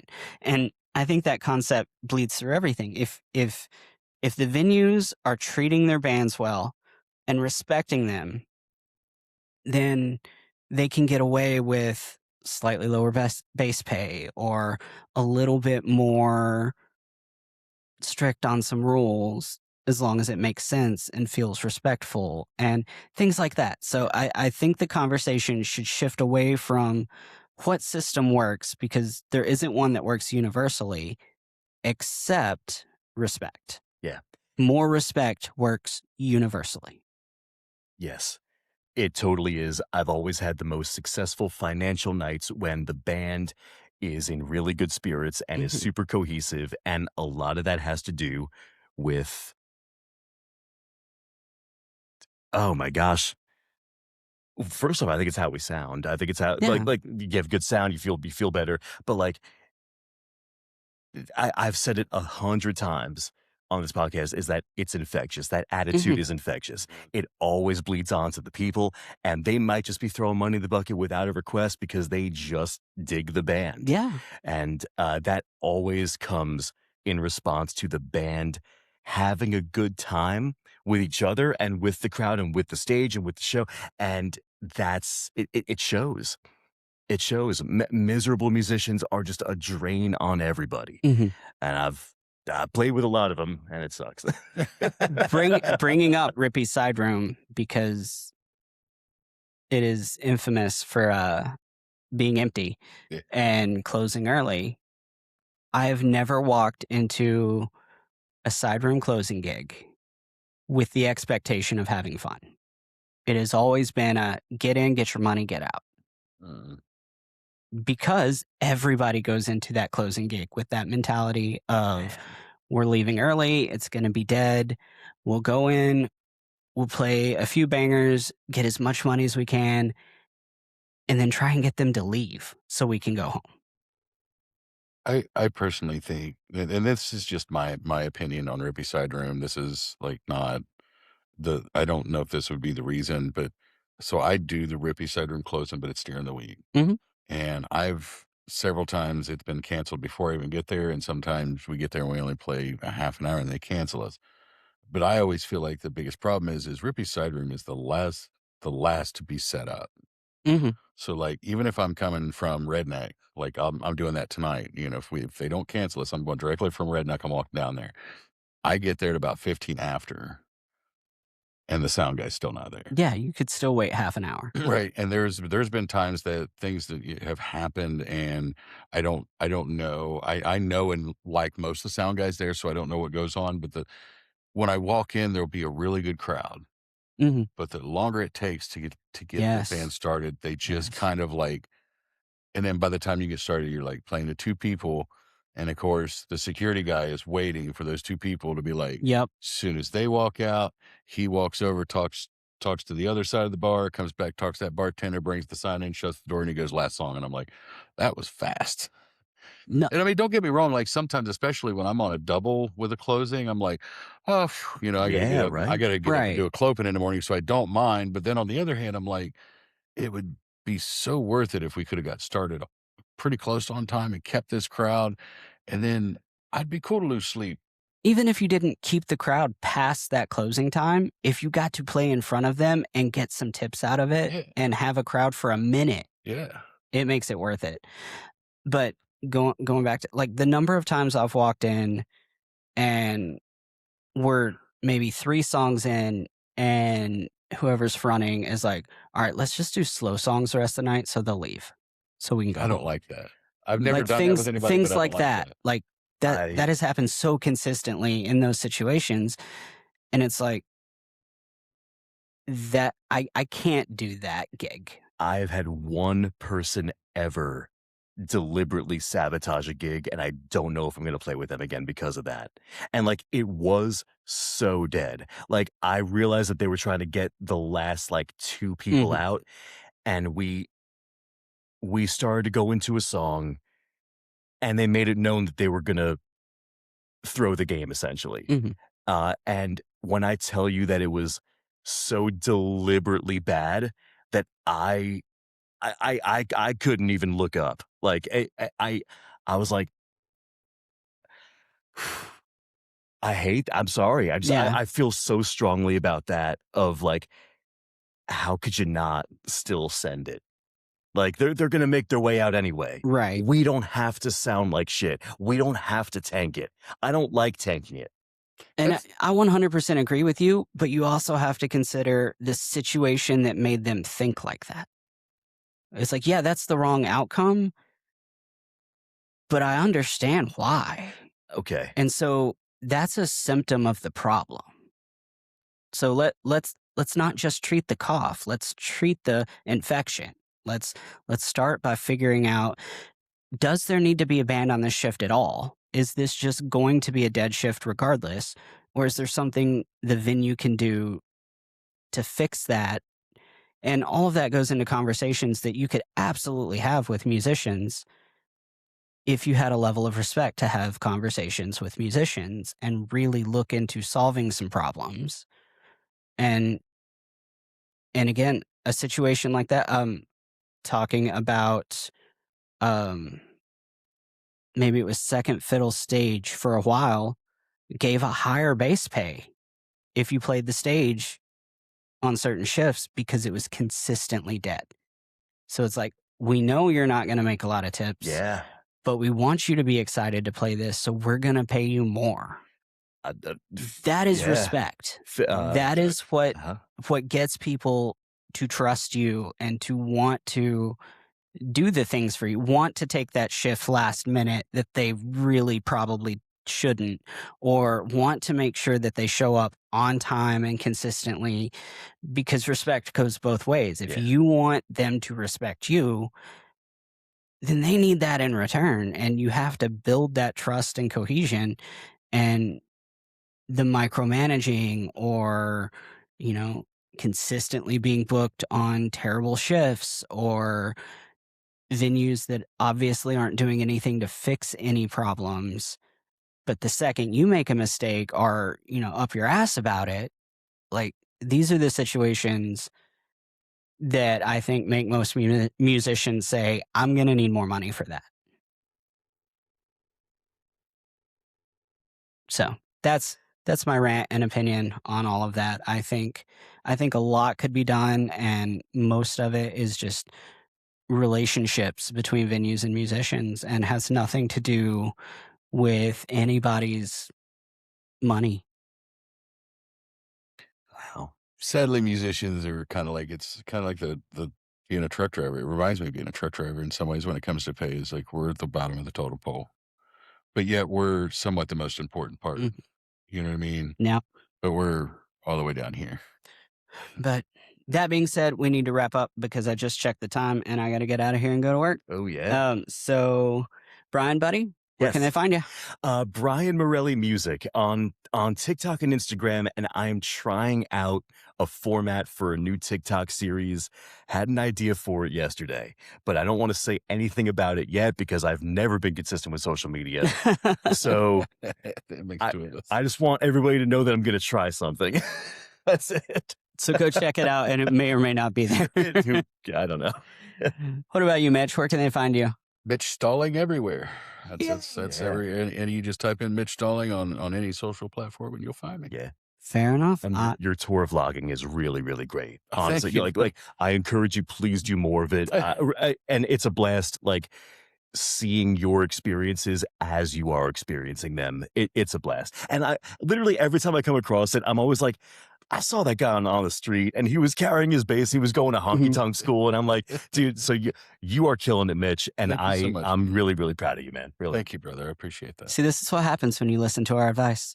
Things go well.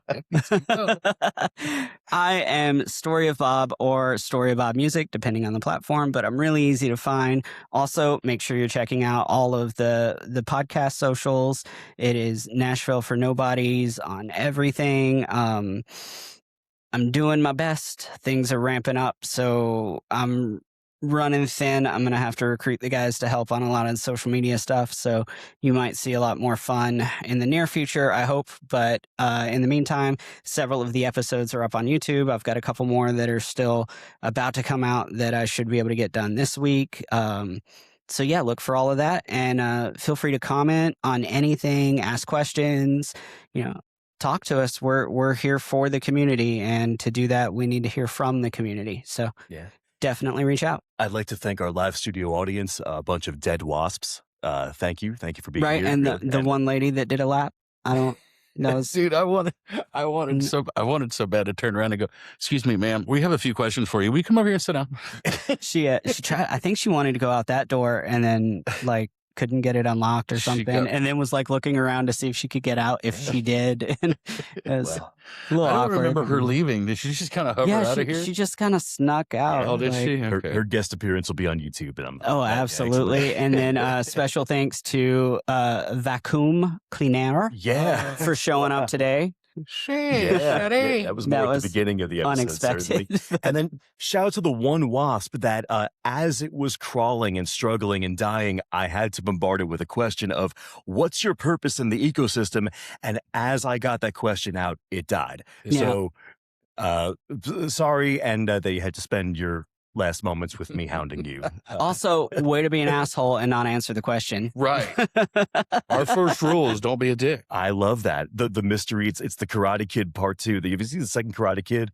Or whatever. So we'll move on. Things have fallen apart. With all of that being said, we will talk to you next time. Bye, guys.